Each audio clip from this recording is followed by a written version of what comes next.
Hello friends, welcome to my channel everyday છાયા.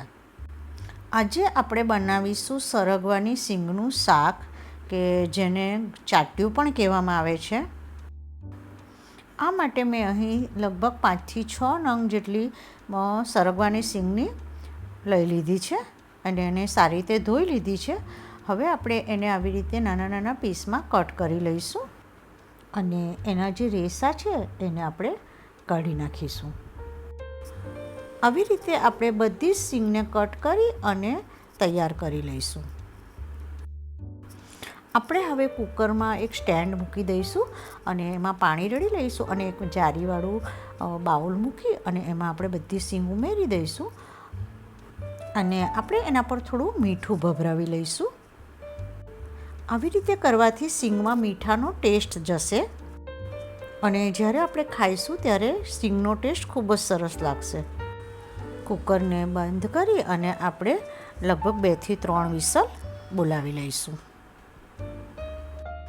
આપણે cooker ઠંડુ પડે એટલે કુકર ખોલીને જોઈશું તો આપણી સિંગ એકદમ બફાઈ ગઈ છે સરસ રીતે અને ઓવરકુક નથી થઈ.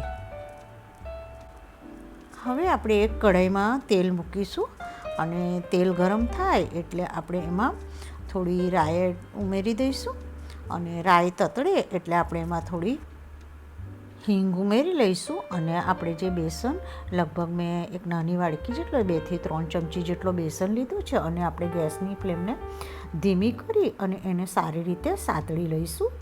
આપણો બેસનનો કલર થોડો ચેન્જ થવા આવે એટલે આપણે એમાં થોડી મેં છાશ ઉમેરી લીધી છે. છાશ તમે જે પ્રમાણે ખાટી કે મોળી ખાતા હોય એ રીતે એનો ઉપયોગ કરવો. તમે દહીંનો ઉપયોગ પણ કરી શકો. આપણે હવે મસાલા માટે થોડી હળદર તેમજ થોડા ધાણા જીરું પાવડર એડ કરી લઈએ.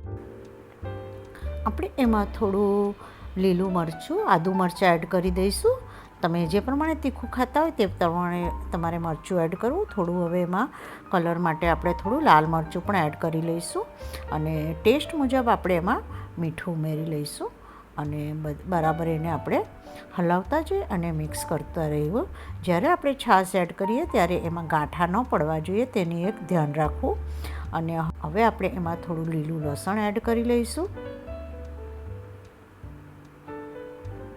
અને આ શાકમાં ગોળનો ટેસ્ટ થોડો આગળ પડતો જોઈએ છે તો એમાં આપણે થોડો ગોળ ઉમેરી લઈશું અને કન્ટિન્યુઅસ આપણે એને મીડિયમ ટુ સ્લો ગેસ પર હલાવતા રહીશું. આપણે એમાં જે આપણી બફાઈ ગયેલી સિંગ છે તે ઉમેરી લઈશું અને થોડા આપણે ધાણા પણ ઉમેરી લઈશું અને એને આપણે થોડીવાર માટે થવા દઈશું. તમે જેટલું રસો જે રીતે તમે ખાતા હોય એ રીતે તમારે એને ઉકાળવું.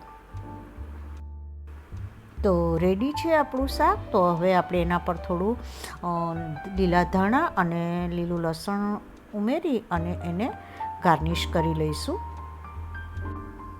આ શાક ખૂબ જ સહેલાઈથી અને ખૂબ જ ઓછા ટાઈમમાં બની જતું હોય છે અને ખાવામાં એકદમ ટેસ્ટી અને એકદમ હેલ્ધી છે. તમે એને ભાખરી કે પરાઠા સાથે એન્જોય કરી શકો. Thank you for watching my channel. અને જો તમને મારી રેસિપીઓ ગમતી હોય તો પ્લીઝ સબસ્ક્રાઈબ માય ચેનલ.